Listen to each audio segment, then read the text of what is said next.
Hello, America. Welcome to the first true episode, I guess, of JetSight. And wait, hold on a second. I have a message from somebody I think you'll want to hear. America. Hello! When are you gonna wake up? So that was Glenn Beck from his episode today, which of course is on June 27th. So just thought that kind of fit pretty well, since in my pilot episode I was talking about how America needs to wake up, and Glenn Beck got in the face of the camera and told America, hey, you need to wake up.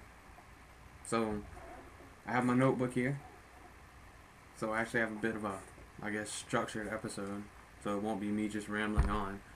So let's go ahead and get started. The first thing we're going to talk about is political parties. Everybody knows we have a Republican and a Democratic Party. One's pretty much a mirror opposite of the other. Now, if you remember anything about this guy, whenever he got done being president of the United States, the first president and everything, he gave a farewell address. And in it, he said a couple things. And I'm going to pull up my window right here, and I'm going to read a quote from George Washington's farewell address regarding political parties. And I'll put the link in the description of the video so you can go back and make sure I'm not lying or whatever it is you want to do. Serve to organize faction, to give it an artificial and extraordinary force, to put in the place of the delegated will of the nation and will of a party, often a small but artful and enterprising minority of the community.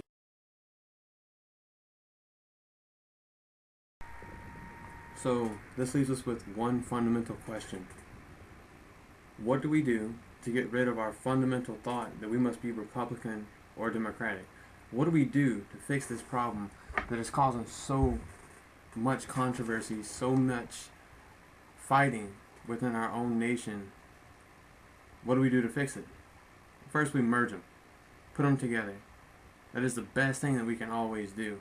When you take the best of one place and the best of another and you put them together, you get something better than anything you've ever had. It's common sense. Now, I'm not saying it's going to be easy, but if we can get the Republicans and the Democrats to stop arguing with each other so much and say, hey, why can't we both work on this? Why can't we both give a little here so that we can get a little here for the better of the people? Then we'll have true cooperation, true progress, and we'll have, real recovery. Alright, so our next thing that we're going to talk about, or I'm going to talk about, I guess, is going to be money. Everybody knows in this huge deficit, well, who prints the money? It's not Congress, it's not the president, it's not the judicial branch, it's the Federal Reserve. They're in charge of printing the money and all this, and they keep crying, Congress keeps spending, Congress keeps spending. It's not us, it's Congress. Well, here's the thing. Stop playing the blame game and stop printing.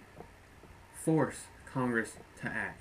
If the federal government isn't printing any money, Congress can't spend that money. So they'll be forced to find a solution. Get rid of the kindergarten that we know as Capitol Hill, where all you have is two sides fighting like little children just because one doesn't like what the other said. It's ridiculous. Another thing we can do is listen to the words of this guy. Yep, you got it.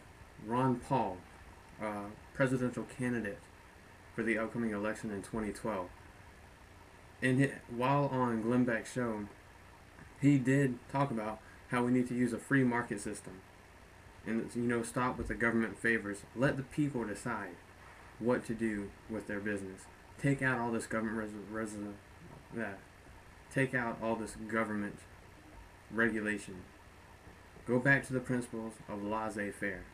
For those of you that don't know what laissez-faire is, or for some reason whatever forgot your American history, it's the belief that business has no place with government. Well, rather reverse that. The government has no place regulating business. That whenever government does that, it takes away from the competitive style of American business, which makes business flounder and falter and fail. And what do we see? We see giant bailouts for GM and for these other organizations, these other businesses that just run out of money. If you look into it, these same corporations, they have a lot of government regulations on them. Coincidence? I don't think so. And lastly, stop asking the government for help. Yeah, they're there to help when we need it. But have we forgotten the teachings of the most famous man to ever walk the earth? The most important man to ever walk the earth? No, it's not Hugh Hefner. It's not Donald Trump. And my friends, it's not even Barack Obama. It's a guy by the name of Jesus Christ. Yeah, heard of him, haven't you? Now, for those of you that say, oh, whatever, Jesus Christ can't do anything or he didn't do anything, try telling that to the Christian belief that has kept this world, well, this nation at least, going for so long, as long as we hold to its beliefs. Jesus taught neighbor, help neighbor. And if you don't believe it's right, then you can just turn around and you can look what's going on with the flood in North Dakota. You hear them calling for FEMA? No. It's neighbor helping neighbor. They're organizing, there's Facebook pages to raise money, to raise support, just because a neighbor wants to help a neighbor. And because of that, the government's saving money on FEMA.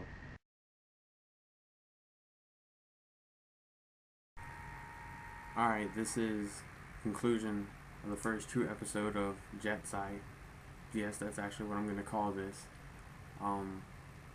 Just like with the pilot episode, if you have questions or video responses, whatever, just leave them here. Post them in the comment section below the video.